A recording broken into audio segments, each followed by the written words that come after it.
Pengawali sekitar Jambi pemirsa Kejaksaan Negeri Tanjung Jabung Barat saat ini tengah mendalami kasus dugaan korupsi pupuk bersubsidi. Ini yang terjadi di Kecamatan Batang Asam pada tahun 2023 lalu. Penyelidikan intensif dilakukan untuk mengungkap potensi kerugian negara dalam kasus ini. 50 orang saksi diperiksa dalam perkara tersebut. Hal ini dibenarkan langsung oleh Kasipitsus Kejari Tanjung Barat Sudarmanto.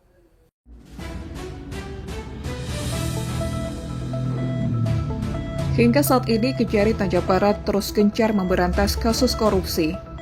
Hal ini terbukti saat ini pihak Kejari tengah mendalami kasus perkara dugaan pupuk bersubsidi. Terdapat penyimpangan dalam penyaluran pupuk subsidi tersebut. Menurut Kepala Seksi Tindak Pidana Khusus Kejari Tanjung Barat Sudarmanto, hingga saat ini pihaknya telah memeriksa sekitar 50 orang saksi terkait perkara tersebut dan telah berkoordinasi dan meminta pendapat ahli keuangan negara dari Bandung.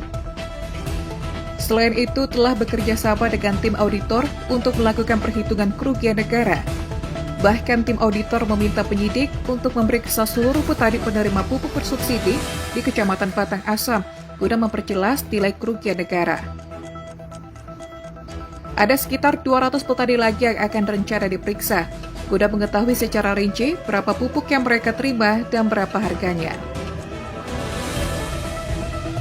Dalam penyelidikan awal, pihak kejaksaan menemukan sejumlah indikasi pelanggaran serius. Pertama, terdapat pihak-pihak yang menjual pupuk bersubsidi kepada petani dengan harga di atas harga eceran tertinggi atau HEP yang telah ditetapkan oleh pemerintah. Kedua, ditemukan adanya dugaan manipulasi data luas lahan dalam ARDKK atau aplikasi rencana definitif kebutuhan kelompok. Luas lahan yang dilaporkan adalah 4 hektar, padahal kenyataannya hanya 1 hektar. Akibatnya jatah pupuk yang diterima berlebih. Kelebihan itu kemudian diduga disalurkan kepada pihak-pihak yang namanya tidak terdaftar dalam ARDKK atau yang tidak berhak. Korupsi dalam penyaluran pupuk bersubsidi di Kecamatan Batang Asam pada tahun 2023. Saat ini tahapnya sudah penyidikan dan kawan-kawan tim penyidik sudah melakukan pemeriksaan kurang lebih sekitar 50 orang saksi yang sudah diperiksa dalam perkara itu. Kami juga sudah melakukan koordinasi dan minta pendapat ahli keuangan negara dari Bandung terkait perkara itu, dan sudah berkoordinasi kepada tim auditor untuk melakukan perhitungan kerugian negara. Masukan dari permintaan dari auditor kepada tim penyidik untuk perkara tersebut, kami diminta untuk melakukan pemeriksaan kepada seluruh petani yang menerima pupuk bersubsidi itu di Batang Asam. Jadi ada sekitar 250 orang lagi yang akan kami periksa. Jadi untuk mengetahui berapa sih kerugian negaranya, maka nanti setiap petani akan kami lakukan pemeriksaan berapa mereka mau menerima pupuk dan berapa harganya. Jadi yang kami temukan dalam penanganan perkara dugaan tindak pidana korupsi penyaluran pupuk bersubsidi yang ada di Batang Asam itu adalah ada beberapa pihak yang menjual pupuk itu kepada para petani di atas harga eceran.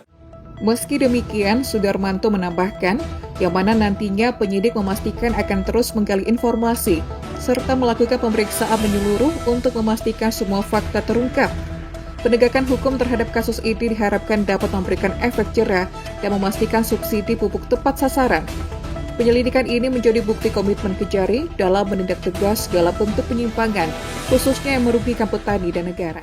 Kami temukan dalam penanganan perkara dugaan tindak pidana korupsi penyaluran pupuk bersubsidi yang ada di Batang Asam itu adalah ada beberapa pihak yang menjual pupuk itu kepada para petani di atas harga eceran tertinggi yang telah ditetapkan oleh pemerintah, dalam hal ini Kementerian Pertanian. Selain itu juga kami temukan dugaan markup luas lahan. Misalnya di sini Mas Eko lahannya cuma 1 hektar, tapi di RDKK disampaikan dia punya lahan 4 hektar, padahal lahannya 1 hektar.